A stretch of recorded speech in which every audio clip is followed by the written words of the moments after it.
Vladimir Putin and China just teamed up to take out Europe with natural gas and oil. Saudi Arabia and OPEC possibly just kneecapped the U.S. economy.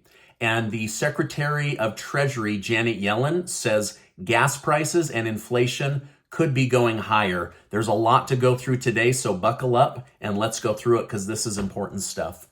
Treasury Secretary Janet Yellen has warned of possible increases at the gas pump this coming winter.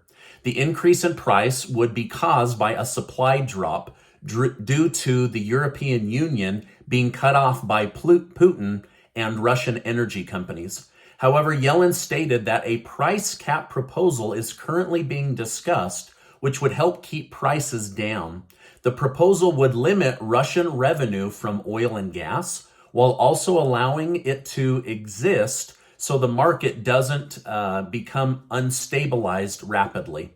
Now, I've been reading a lot about these Russian oil cap proposals and sanctions, and personally, I don't know that they're going to change anything to Putin and Russia enriching themselves off of selling oil and gas, because the United States isn't even buying from them right now, so we have no real leverage, and countries like India and China aren't going to put a cap on oil and gas trade, as Russia is now their number one supplier. Now, over the weekend, I read how Gazprom, the Russian gas company that has been feeding Europe for the last decade, just signed a new contract with China to sell that gas and oil to China, and China has agreed to buy it from Russia using the Russian ruble and gold to make Russia feel more at ease when it comes to their new partnership with China. In fact, after President Biden went to Saudi Arabia to ask OPEC to increase production, they did. After the fist bump seen around the world, Saudi Arabia increased OPEC's output by 100,000 barrels per day. Now, OPEC has announced that they will be decreasing their production by 1 million barrels a day. So 100,000 up, 1 million barrels down. So this is going to be an additional 900,000 barrel per day deficit that nobody was planning on.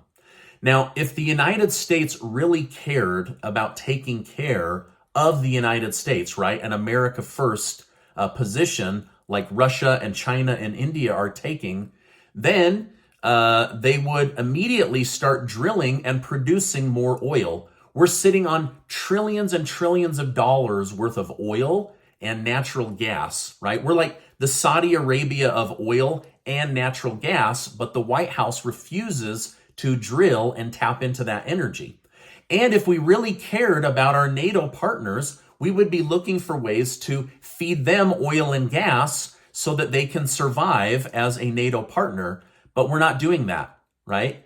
But Russia and China, they're doing that. In fact, Putin and Xi Jinping will be meeting in person for the first time since the pandemic this week. And you can believe the partnership using oil and natural resources like necessary metals, gases, and energy products is going to be at the forefront of their conversation. And they don't need the United States or Europe anymore based on the new alliances that they are building. Vice President Kamala Harris doubled down this weekend and stated that the U.S. border is absolutely secure. NBC's Chuck Todd said, "We're going to have 2 million people cross the border this year. Do you really consider the border secure?" Harris responded, "We have a secure border. And in that is a priority for any nation, including ours and our administration. But there are still a lot of problems that we are trying to fix given the deterioration that happened over the last 4 years."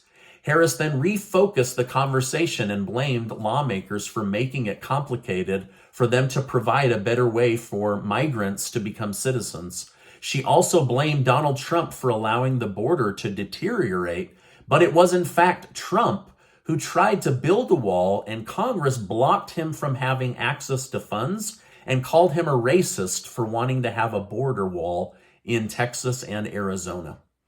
Now, speaking of border walls, former Trump chief strategist Steve Bannon is battling for his freedom after he was accused of crimes related to fraud in conjunction with a We Build the Wall crowdfunding campaign he hosted.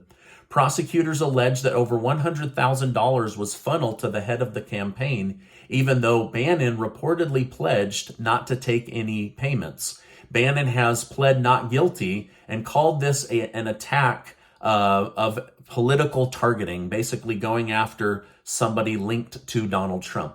He stated, "I've never had an official role with We Build the Wall. It's a totally separate company."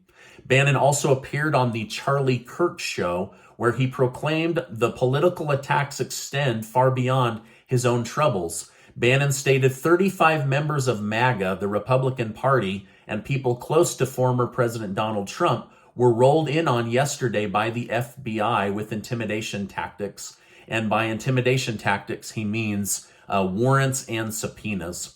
Now, do you think that the Biden administration is unfairly attacking Trump supporters? Or do you think these people deserve what's coming to them? Let me know your thoughts in the comments. While those around Trump are being attacked, one of Trump's former lawyers believes Trump himself will be indicted very soon. The lawyer, who goes by the name of Ty Cobb, stated that he believes the Mar-a-Lago raid was unofficially meant to secure more details on the January 6th Capitol riot. Basically, could we go in on national security archive information, but could we find documents that link Donald Trump to the January 6th Capitol riot? While many have argued Trump is more likely to be charged in regards to mishandling classified documents, lawyer Cobb believes that this whole thing is about linking Trump to the January 6th Capitol breach. Cobb argued it is about the bigger picture, the January 6th issue, the fake electorates, the whole scam of the big lie, and attempt to cling to the presidency in desperate fashion. So let me know your thoughts. Is this really an archives record, or were they hoping to find more damning details and link Trump to something that they could actually charge him on? Let me know your thoughts in the comments below. Gary Friedman, CEO of RH Furniture, said, "Anyone who thinks we aren't in a recession is crazy." He said U.S. household wealth dropped $6.1 trillion in just the second quarter of this year, and no one is talking about it. Everyone is pretending like people aren't struggling for money.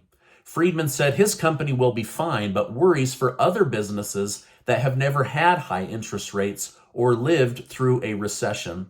He said it's like they're trying to hold an idea in your mind until the election that everything is okay and getting better, but he said the United States is in for a rough 18 months. I noticed today the silver mining group I told you about on Saturday shot up 229% at the opening bell and then came back down to a realistic amount. As of the filming of this, the stock was up 52%. But remember, I told you, this isn't a day trade stock or a swing trade stock. It's a small stock. This is more of a buy and hold until they hit pay dirt by pulling silver up out of the earth. But I was shocked to see just how much this thing jumped in one day. But again, this thing is going to swing, and the long-term effect will be them pulling that silver out of the earth. Well, Dr. Anthony Fauci preached that wearing masks weren't damaging, but new data is showing little children aren't learning how to talk. They didn't see their parents' mouths moving and forming letters and sounds for 2 years.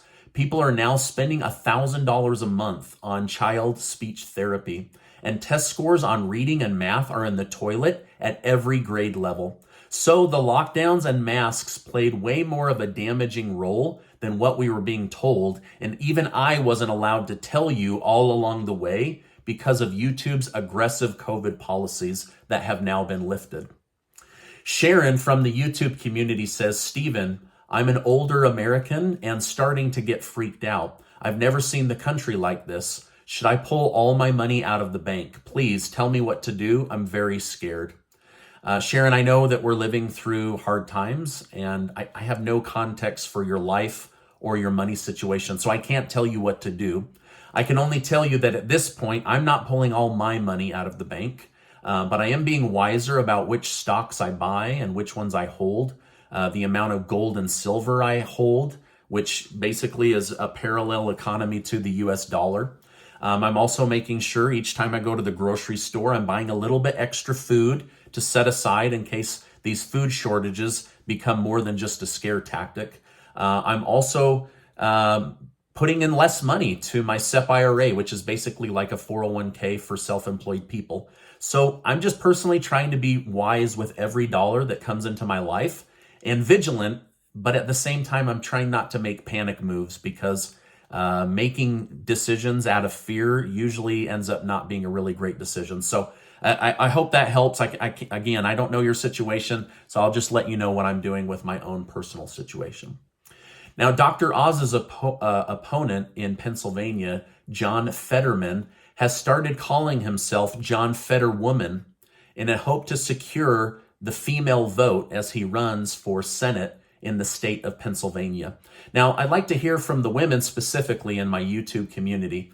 Does somebody calling themselves John Fetterwoman, does that make you feel like he cares more about your female-focused needs here in the country? Or is this condescending? It's just a play on words, but he's continued to say it over and over again as if this makes him more of a champion for women's rights and helping out women running households and families and single-family homes. Anyway, just let me know your thoughts in the comments. I was a little bit shocked to read that in the news today. Now, this is my update for today. As I know more, I will definitely come on and share more with you. Remember, Casey and I are giving away $5,000 in cash and an extra $1,000 because of Kevin Yates over at Kevin Prepper's channel, who got so excited about the giveaway that he's added $1,000 of his own money. And I'll make sure to leave a link below. We're only able to do that because of generous video sponsors and kind people like Kevin and Michelle Yates. Now, before you go, I want to remind you that you are amazing. I know we're living through crazy times. I have to read about it for hours a day and then report it to you. So keep your heads up, keep believing, keep trying, do not give up, and I will see you on the next video.